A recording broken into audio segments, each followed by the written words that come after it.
So student, this is a second numerical based on the states of matter. So जिन्ने भी states of matters they gas laws किते हैं उन्हें दे base second numerical uh. So let's discuss this numerical. Calculate the moles of hydrogen. So असी hydrogen दे moles find out करनी है, ठीक है? Present in a 500 ml milliliter sample of hydrogen gas. So ये सारे को volume given है, that is 500 milliliter. So बेटा से unit तो पता कर लांगे कि ये volume है. So milliliter liter जो है वो वॉल्यूम है. Then of hydrogen gas at a pressure of 1 bar. So उस टाइम पे प्रेशर कितना है 1 बार एंड टेम्परेचर कितना है 27 डिग्री सेल्सियस. तो ਅਸੀਂ फाइंड आउट की करना है moles of hydrogen gas. So simply बेटा जो जो ਸਾਡੇ ਕੋਲ गिवन ਆ फर्स्ट ऑफ ऑल ਅਸੀਂ ਉਹ ਲਿਖ ਲੈਣੇ ਆ. दैट इज प्रेशर कितना है that is 1 bar. Okay temperature कितना ਸਾਡੇ ਕੋਲ that is 20 degree Celsius. Volume कितना है that is 500 ml. And then साडे कोल जो ਅਸੀਂ फाइंड आउट करना that is moles of gas. So बेटा अगर ਅਸੀਂ देखिए साडे कोल 4 जो गिवन आ that is pressure temperature volume. सिर्फ एक ही प्रेशर गिवन आ, इको टेम्परेचर गिवन, इको वॉल्यूम एंड ਅਸੀਂ ਉਹਦਾ मोल्स फाइंड आउट करने आ.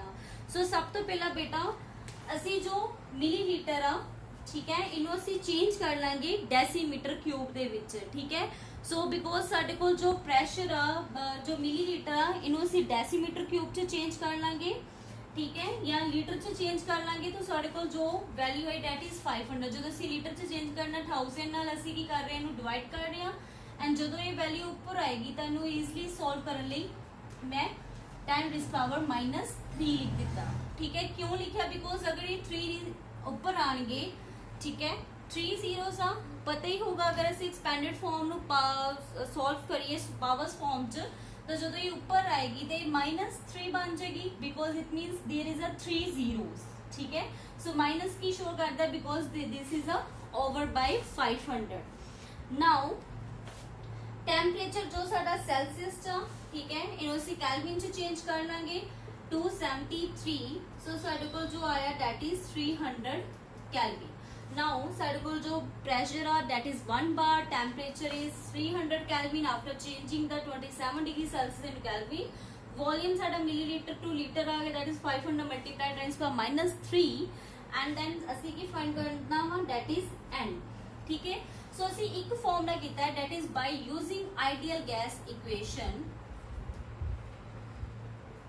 सो बेटा जिन्ने भी तुसी लॉस करोगे उन्हां दे जो लास्ट जो ਅਸੀਂ कैलकुलेट करके न्यूमेरिकल फॉर्मुलेट करते हैं ਉਹਨੂੰ ਜ਼ਰੂਰ ਰਿਮੈਂਬਰ ਰੱਖੋਗੇ ਕਿ ਸਾਡੇ ਕੋਲ ਕੀ ਗਿਵਨ ਹੈ ਅਸੀਂ ਕਿਹੜਾ ਫਾਰਮੂਲਾ ਲਗਾ ਰਹੇ ਹਾਂ. ਲਾਈਕ ਸਾਡੇ ਕੋਲ P ਗਿਵਨ ਹੈ ਤਾਂ ਅਕੋਰਡਿੰਗ ਟੂ ਆਈਡੀਅਲ ਗੈਸ ਅਸੀਂ ਜੋ ਇੱਕ ਫਾਰਮੂਲਾ ਕੀਤਾ ਸੀ दैट इज PV = nRT.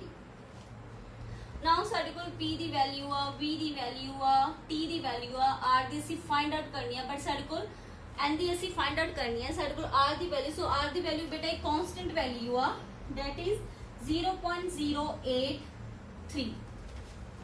सो 0.083, ठीक है, this is a unit that is bar decimetre cube per kelvin per mole. So ये दी यूनिट्स आ.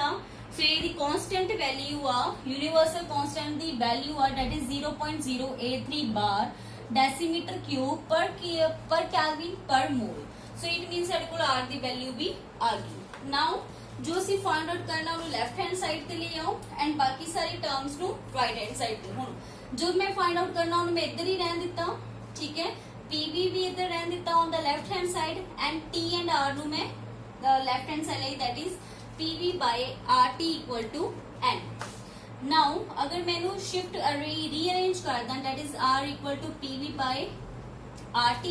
सो by putting this value pressure is 1 बार, ठीक है. नाउ वॉल्यूम इज कितना है साडे को volume that is 500 multiply times का -3. देन R साडे को कितना है दैट इज 0.083 कांस्टेंट वैल्यू आ. हर न्यूमेरिकल यही वैल्यू रहेगी बेटा.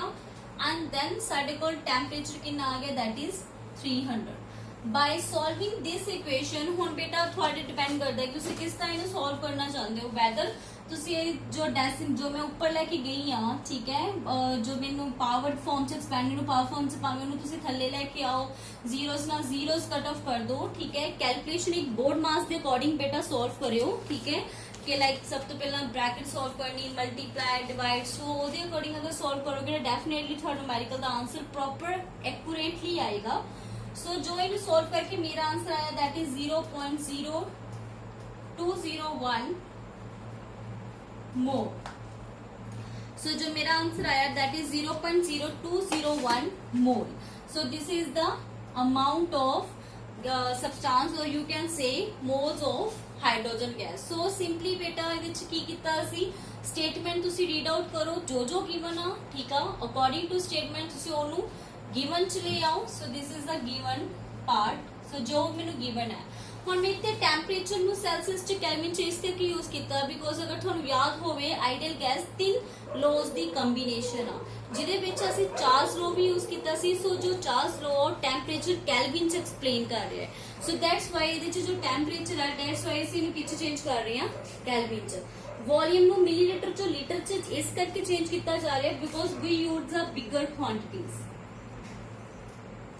यूनिट्स बिगर यूज कर रही हैं बार कैलविन सो ऑब्वियस ये छोटा unit as compare to kelvin bar so इन्होंने मैं इस करके लीटर च चेंज कर लिया ठीक है और बेटा decimetre cube is also or litre ठीक है सो कंफ्यूज ना करियो अगर डेसीमीटर क्यूब आया बिकॉज डेसीमीटर क्यूब भी क्या प्रोनाउंस करते that is litre now R constant universal constant दी फिक्स्ड वैल्यू आ बिकॉज कांस्टेंट है so they have a fixed value that is 0.083 bar so decimeter cube per kelvin per mole ਇਹਦੇ units ਆ so by using ideal gas equation ਤੁਸੀਂ ideal gas equation use ਕਰੋ ਜਿਹਦੇ ਵਿੱਚ ਤੁਹਾਨੂੰ PV nRT ਦਿੱਤਾ ਹੈ n ਨੂੰ left hand side ਤੇ ਲੈ ਆਓ ਬਾਕੀ statement ਨੂੰ solve ਕਰ ਲਓ values put ਕਰੋ and ਜੋ answer ਆ ਉਹ calculate ਕਰੋ thank you